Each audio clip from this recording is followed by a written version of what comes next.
they were models at the Institute when I was there. And they hired me to do a party, paint their walls red for a Halloween party. It turned out really nice. But traveling on the bus, going across town on this bus every day, I realized that my area of where I grew up, because I passed by the house that I grew up in every day, it hasn't changed one bit, except that all the signs have faded and all the places are falling apart. But the fact that I made it out had to do with the fact that I had a family. My mom and dad were very religious people, and they still are. They are Jehovah's Witnesses. So I had like the hardest knuckles and a callus on my index finger from ringing bells and knocking on doors as a kid. I got out at 18 as an adult. No disrespect to anybody that is knocking on doors and ringing bells, unless you're selling books or something. Everybody's online. But it was a good neighborhood in the sense that I had a family. I had my 2 brothers. I had my sister, who's very artistic as well. My brothers are engineers. But like I said, I went to school for carpentry. They wanted me to be an artist at that school. It was a Vo-Tech school. They wanted me to go to commercial art. I said, no, I got to trade my dad. Give me skills. I didn't want to go to college either. I just wanted to go and do my thing, work, make money. So after I graduated high school, my parents surprised me because I'm not ready to move out yet. They said, we're going to move to Delaware. I'm like, okay, wow, I'm 18. I'm really liking these girls that I just graduated with. Maybe I might lose my virginity. Yeah, it was a long time before I lost it. And I went to Delaware. So in Delaware, I wind up being a carpenter with this big firm in development. I'm like, okay, yeah, I'm going to do my thing. My tool belt, sexy.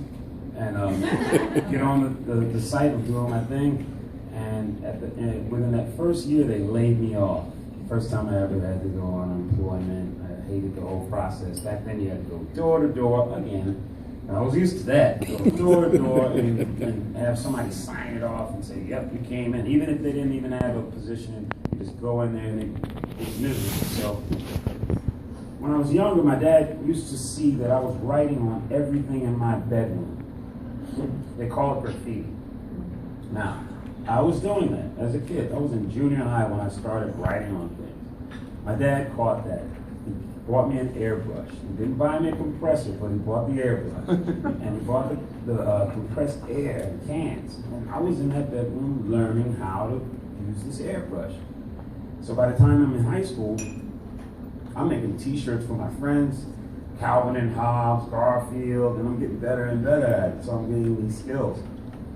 We moved to Delaware, and I don't know what I'm going to do after I get laid off, so I said, no, I'm going to go do airbrush t-shirts at the mall. And I had no plan. I go into Christiana Mall, I meet 2 older people that are opening a store on the spot, and I walk in, they're still setting the place up, and they hire me because they don't even know what an airbrush is. Seriously, they didn't even know what it was. And I told them what it would do, and I told them how the effects of it, and we could do this. So bam, I got a job at Christiana Mall, airbrushing t-shirts. But I'm tired of Delaware because it just wasn't the city. I was living in Newcastle, suburbs area, and you had to have a car. I don't like having a car. I still don't have a car. I haven't had a car since 1992.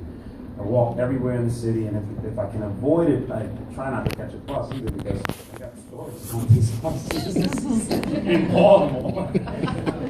Incredible. I record the things that are coming out of people's mouths on these buses. And it isn't all funny, really, but you have to joke about it because what else are you going to do? Slit your wrist or your throat or part that you like the most? I don't know what part that is. My bro don't look at me like that. But anyway, so I leave Delaware and come back to Baltimore.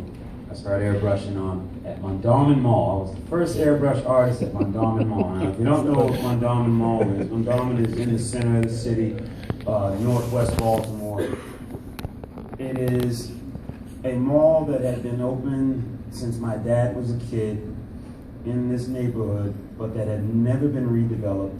It had never had a major department store in it. What was the highest grossing cash mall in Maryland. It sold sneakers, baby clothes, and alcohol. They had two high heels, low heels, earring, whatever. Yeah, jewelry, all that. There was no Gap, there was no Sears, there was none of that. None of those. But it was the highest grossing mall in Maryland. And that's the truth. It might even be one of the highest grossing on the East Coast. So I grew up in an area like that.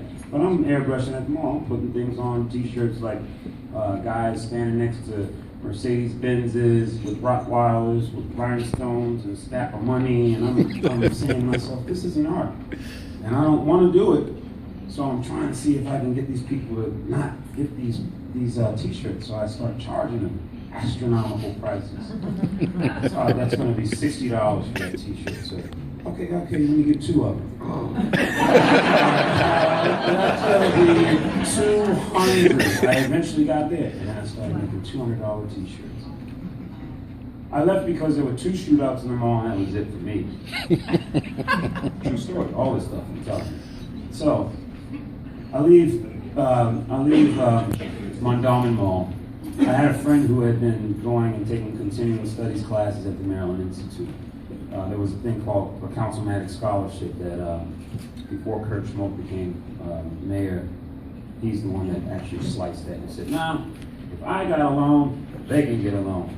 No disrespect to Kurt Schmoke, he did a lot of good things, you know. He wanted to legalize drugs. That was a cool thing. That was on the point. But I think that needs to happen too. It's a lot of energy going out there for stuff that people are doing to their own bodies. And unfortunately, drugs is the main reason Baltimore is messed up. Yeah. And to decriminalize it, it might help a little bit, but there's also something about the mentality of people that have to use drugs in order to feel better about themselves. That is another issue that we have to talk about, but not here today, because I only got 30 minutes and these guys are going to go big. As soon as it says, time to go, right? What's your name again? Jonathan, man, that's my man. I want to shout out to Mael, the Latino dude that's walking around with the latex gloves. Don't be scared, he's a good guy.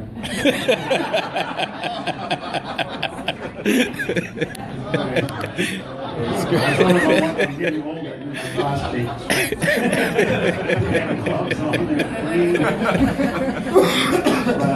my country,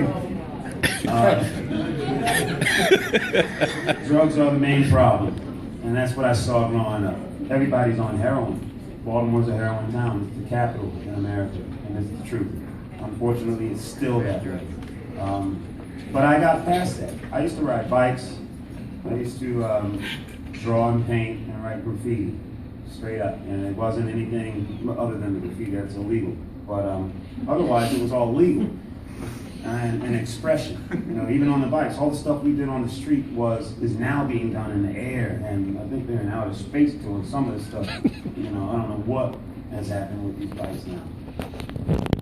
So I wind up at the Maryland Institute of Art because this kid is getting these continuing studies classes, and I said, well, why don't I get one? And he says, you go down there and you apply for one. So I apply for one and I get one. And I go and I do some continuing studies. They help me get my portfolio together and drawing with charcoal and drawing the model, and this is cool. I said, I want to learn how to paint and draw. I want to go to the Institute. So how am I going to go to college? I'm 21 years old by this time.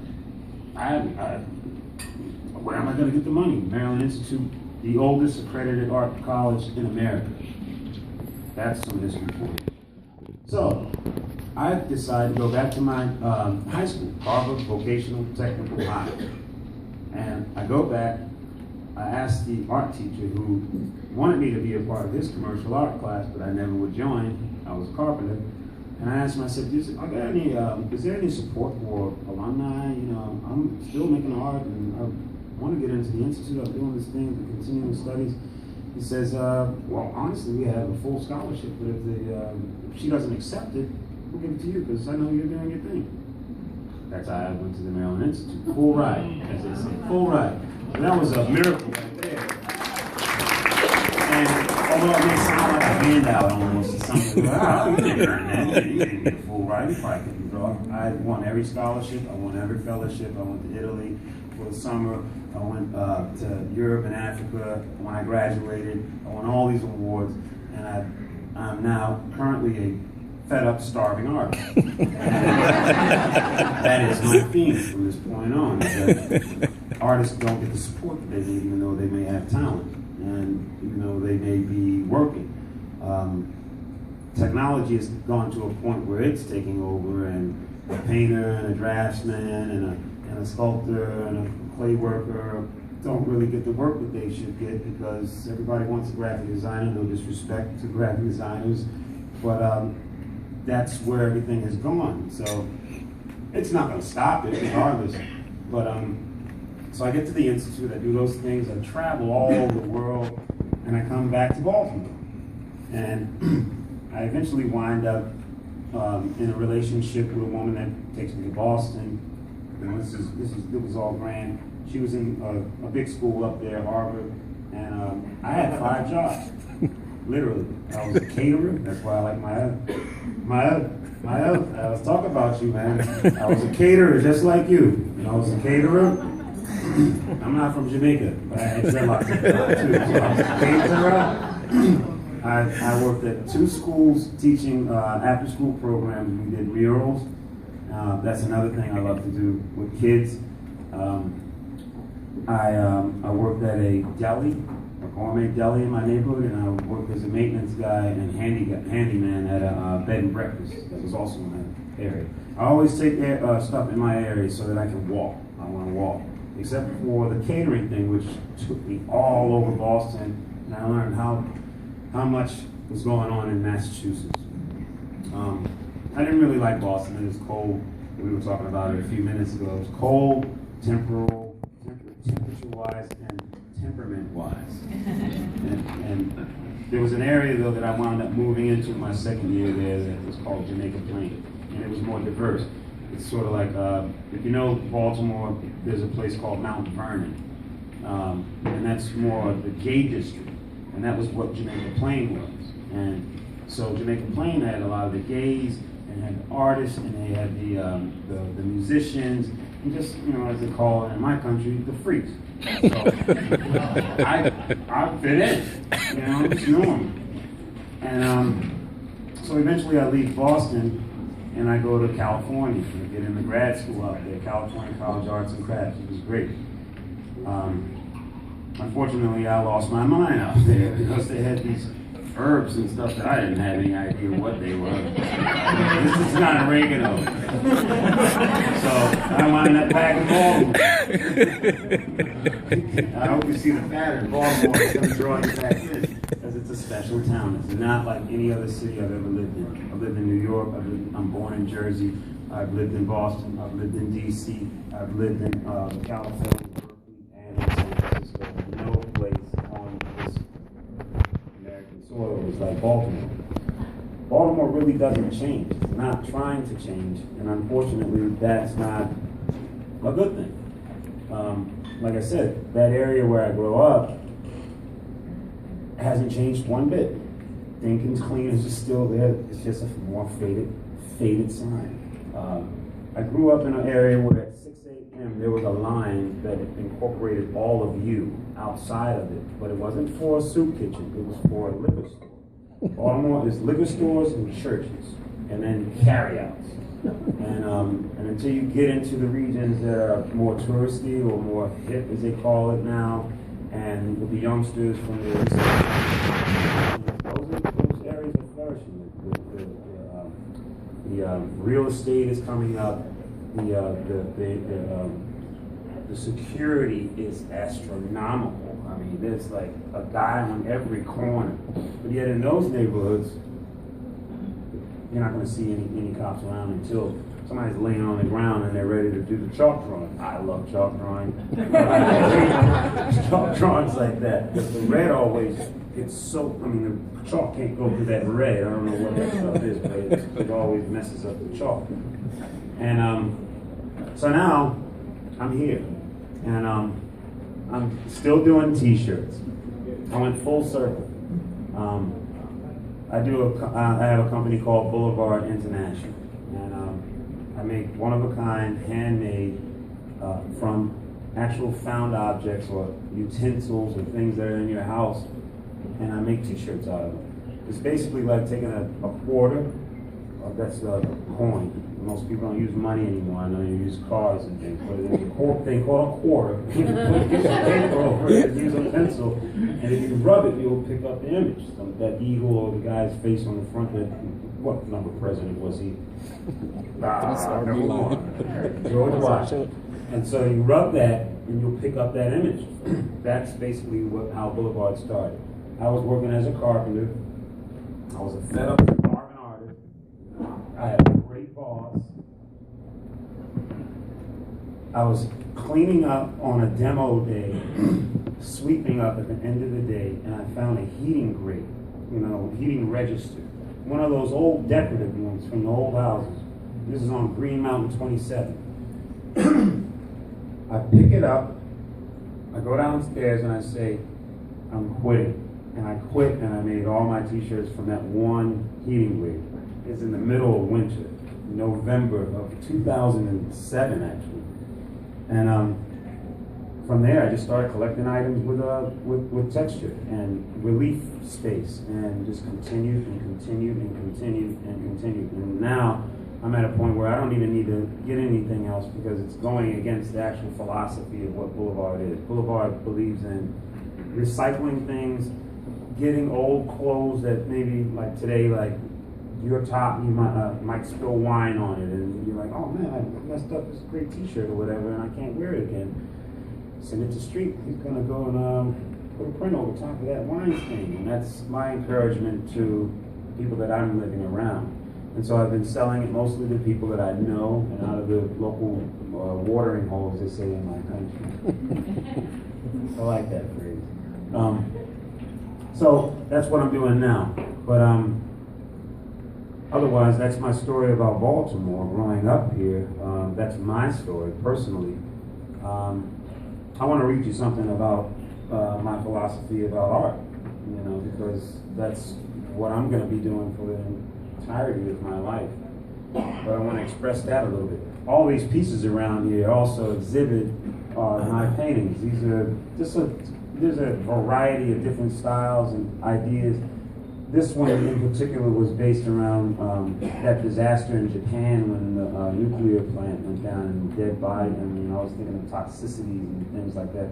And I had just done a mural for Really Raw Honey, which is a Baltimore company, in their facility, like a panoramic mural of bees. And so I had this bee Xerox, because I was referencing that when I was painting it. And I wanted to make it into like a sun, like it was the radioactive sun, and there was a bee trapped in the middle of it, like it's an amber, and you see the skeletons, which then developed into my idea of the fed up starving artist, which is then gets into this area over there where those drawings and things. But it's a variety. I also try not to be too serious with my artwork, even though it is serious. I also try now. I'm encouraged by a lot of my art friends to add the humor, because I do like making jokes. I like seeing people smile, but I also like people to be aware of what's going on, and I like to be aware. So I'm just going to read this poem, and I'm hoping that I don't offend anybody with it, because it's just all art. We're all adults here, so and there's no cursing. Don't worry about that. Boring. Art is not your friend. Art is your bastard. That's not a curse word. My uncle told me bastard wasn't a curse word. But I did have to get my mouth washed out because my mom heard me say it. She's like, "Where'd you learn it?" I said, "Uncle T told me." And she's like, "That's a curse word. Get in there." The witness. Art is not your friend. Art is your bastard father, your future ex-wife, your deadbeat child. Art is an attempt. Art is ... Art is not religious. Art is not a title like God or lowercase g God or artist. Art is aware that guerrilla warfare has been proven successful. Art is occupy a la mode. Art is not a team player. Art is the owner and the ball. Art sells religion, its images of the unimaginable. Art is a hassle to the thoughtless. Art is the one before the word. Art is 1 + 1 = WON. 1. Art can't add or subtract, multiply or divide. Art does not need a confirmation number. Art says, don't call me, don't call you. Art is an attempt. Art is not your friend. Art is your bastard dad, your future ex-husband, your deadbeat kid. Art is a donut and a slice of Swiss cheese getting their ears pierced in the Holy Land. Art is a hand-me-down wedding dress worn at a same-sex marriage at the Vatican. Art is the papal wink and the war on wars. Art is an attempt. Art is hardly soft, wakes up to take a nap. Art is waterproof flip-flops, wool sun visors, lensless sunglasses worn at midday. Art is better from the gut, art is belted from the gut like puke. Art is the new old school dropout. Art is in. Art is on your wall of Jericho. Art is fuck that and I want to fuck that.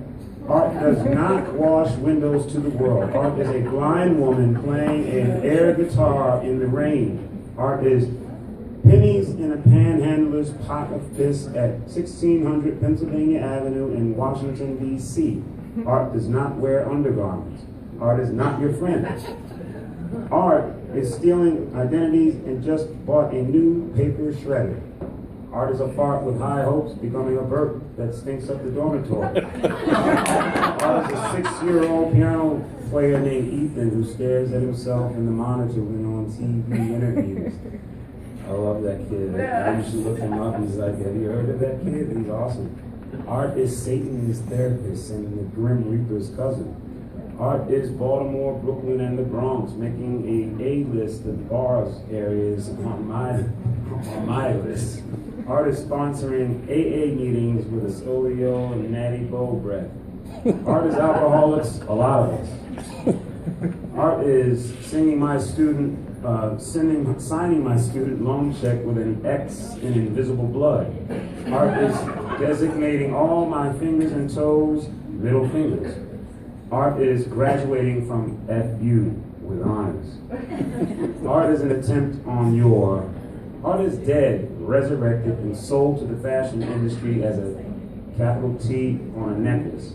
Art is cha-ching, bling bling, made in China. Art is one size fits all, written on a tombstone. Art is not your friend. Art is an attempt on your life. Art is your bastard father, his future ex-wife, and their deadbeat son. Art is bringing a spatula to a knife fight. Art is a quadriplegic that says, I feel funny. Art is the black Jesus getting a tattoo of the white Jesus, rolling his sleeve up, showing a tattoo of the black Jesus in a Chinatown tattoo bar. Art is Boston Bruce's, of course, written in a tabletop in the back of an old tavern. Art is good booze at a poetry reading. Art is knowing Jesus was not a Christian, Buddha was a rich dude, Haile Selassie was Rastafari, and Jay-Z is not a Jehovah's Witness. Art is an attempt at your life. Art is my pinky finger covered in paint, looking at my mom text messaging my mother. Art is fed up with starving artists. Thank you.